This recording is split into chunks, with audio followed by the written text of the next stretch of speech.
নমস্কার, আমি তরুণ Ghosh. Hormuz tunnel নিয়ে বা হরমুজ প্রণালী নিয়ে ডোনাল্ড ট্রাম্প আবার একটি মিথ্যে কথা বলেছেন।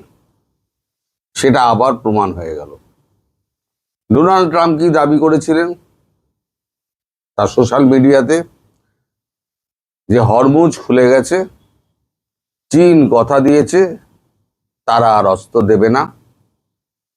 ওদিকে চীন পরিষ্কার বলে দিয়েছে, আমি এমন কোনো রকম কথা ট্রাম্পের সঙ্গে বলিনি, ট্রাম্পের সঙ্গে আদৌ কোনো কথা হয়নি। ইরান তখন চুপ করেছিল, ইরান কিছু বলেনি। এবার ইরান জবাব দিয়েছে, সেটা অযথেষ্ট হয়েছে। হরমুজ প্রণালী যেমন বন্ধ ছিল তেমন বন্ধই থাকবে। তবে দুটি ভারতীয় জাহাজ এই দুদিনের মধ্যে আক্রান্ত হয়েছে, সেই নিয়ে আমাদের কাগজে একটি খবর বেরিয়েছে। ভারতীয় জাহাজ আক্রান্ত হরমুজে রাষ্ট্রদূতকে, মানে ইরানি রাষ্ট্রদূতকে তলব করলো ভারত।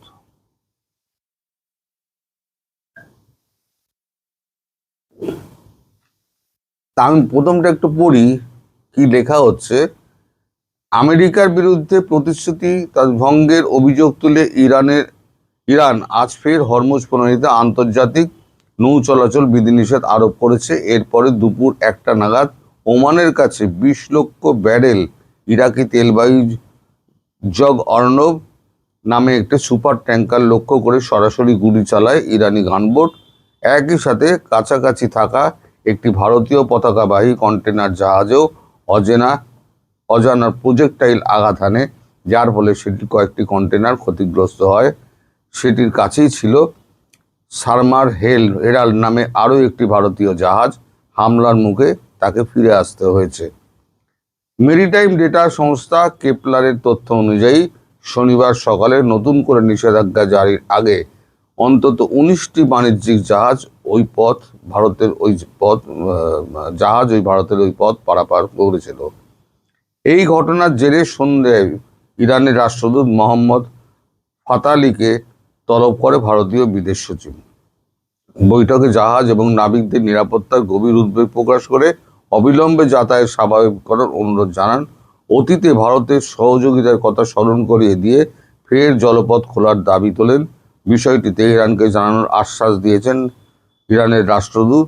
তবে গত 13ই এপ্রিল তিনি নিজেই ভারতকে বন্ধু রাষ্ট্র হিসেবে পথ খুলে রাখার প্রতিশ্রুতি দিয়েছিলেন। প্রসঙ্গত, গত এক সপ্তাহে ইরান থেকে ভারত মোট 60 লক্ষ মেট্রিক ব্যারেল তেল নিয়ে এসছে। মানে ইরান থেকে তেল আনা তো বন্ধ, কিন্তু আমি বলেছিলাম না ইরান থেকে ভারত তেল নিয়ে আসছে, তাই এখানে পরিষ্কার বেরিয়েছে 60 লক্ষ ব্যারেল ইরান থেকে তেল নিয়ে এসেছে।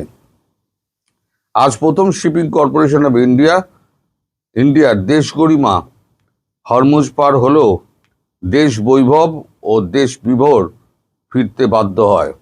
ইরানের পার্লামেন্টের স্পিকার মোহাম্মদ বাঘের গালিবাগ ট্রাম্পের দাবিকে 7টি মিথ্যা বলে উড়িয়ে দিয়ে জানিয়েছেন, জলপথের ভাগ্য যুদ্ধের ময়দানেই নির্ধারিত হবে। অর্থাৎ হরমুজ প্রণালী এখন খুলছে না।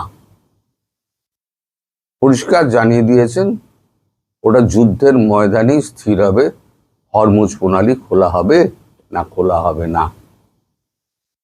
এখন এই ট্রাম্প এত মিথ্যে কথা বলেছেন, মিথ্যে বলে বলে উনি নিজেকে আরো গভীর বিপদের মধ্যে ফেলছেন। এখন বিশ্বের কেউ কিন্তু ট্রাম্পের কথায় ভরসা করে না। ট্রাম্প যা লেখেন তার উল্টোটা হয়। এখন ট্রাম্পের কথা শুনে আর ইরানের আশ্বাস পেয়ে আমি যেটা বলেছিলাম, 19টা জাহাজ আমাদের ওমান উপসাগরে যেটা পড়ে রয়েছে, সেই 19টা জাহাজকে কিন্তু ফিরিয়ে এনেছে। তারপরে যখন এপার থেকে আরব সাগর থেকে যখন ওই জাহাজ ওমানের দিকে যাচ্ছিল, তখনই কিন্তু এই গুলিগুলো চালায় এবং 2টো জাহাজকে ফিরে আসতে বাধ্য হয়, আর 2টো জাহাজ ক্ষতিগ্রস্ত হয়েছে। অন্যান্য দেশের জাহাজও ওই সময় পারাপার করেছে, কিন্তু এখন আবার পুরোপুরি বন্ধ এখন আবার আলোচনা চলবে ভারতের সঙ্গে। ভারতের সঙ্গে আলোচনা যদি ফলপ্রসূ হয় তাহলে ভারতীয় জাহাজগুলো আবার যাবে।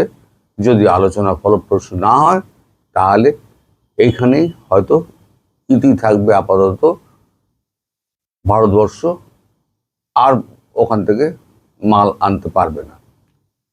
ফলে আমাদের যে গ্যাসের সংকট, আমাদের তেলের সংকট নেই, আমাদের যে গ্যাসের সংকট সেটা সাময়িক হলেও কিছুটা কমবে, কিন্তু আমরা নিশ্চিন্ত হতে পারছি না।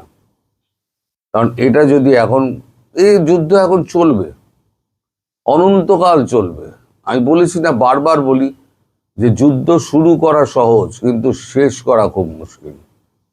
আর একটা কথা বলেছিলাম, বাঁদরের লেজে আগুন লাগাস না ভাই। এই হনুমানের লেজে আগুন লাগিয়ে লঙ্কা ধ্বংস হয়েছিল। এখন হনুমান 6টা উপসাগরীয় অঞ্চল এখন করতে আরম্ভ করেছে, জ্বালাতে শুরু করে দিয়েছে। আবার যদি যুদ্ধ শুরু হয় দেখবেন তেলের ভান্ডার, উপসাগরীয় দেশগুলোর যে 6টি দেশ আছে তার তেলের ভান্ডার শূন্য হয়ে যাবে। এখন তেলই যদি না আসে, গ্যাসই যদি না আসে, তাহলে পরে হরমুজ প্রণালী থেকেই বা লাভ কি, না থেকেই বা লাভ কি? কারণ কেউ তো আর গিয়ে কিছু পাবে না। আর ভারতবর্ষের সামনে কেন, পৃথিবীর সামনে একটা কঠিন বিপদ। তাই ভারতবর্ষ তড়িঘড়ি এখন নিউক্লিয়ার এনার্জির দিকে যাচ্ছে। নিউক্লিয়ার প্ল্যান্ট বসানো হচ্ছে সমস্ত জায়গায়। আর প্রাকৃতিক গ্যাস আমাদের এখানে তৈরি করে সমস্ত লাইন করে আমাদের ঘরে ঘরে ডোমেস্টিক পৌঁছে দেওয়ার ব্যবস্থা চলছে, যেটা বছর খানেকের মধ্যে কমপ্লিট হয়ে যাবে।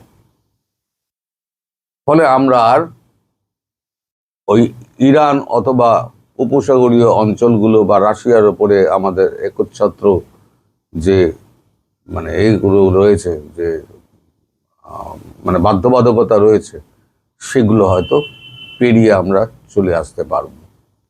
এখন কি হবে ভবিষ্যৎ কিন্তু বলা খুব মুশকিল। এখন দেখা যাক সামনে কি আছে। তবে ট্রাম্প যা বলবেন তা কিন্তু বিশ্বাস করবেন না, কারণ ট্রাম্প তার নিজের মতো করে পৃথিবীকে দেখেন, আর পৃথিবী মনে করেন তিনি যা বলবেন পৃথিবী সেইভাবেই চলবে। কিন্তু ট্রাম্প তো আর পৃথিবীর মালিক নন। তিনি এই যুদ্ধকে আরো একটুখানি আংলি করে একটুখানি খোঁচা লাগিয়ে দিলেন, যাতে যুদ্ধটা আরো বেশি হয়। ইরান অত সহজে ছাড়ার পাত্র নয়। ইরান কিন্তু মেরে তক্তা করে দেবে। সবাই ভালো থাকবেন, সুস্থ থাকবেন এবং সাবধানে থাকবেন। নমস্কার।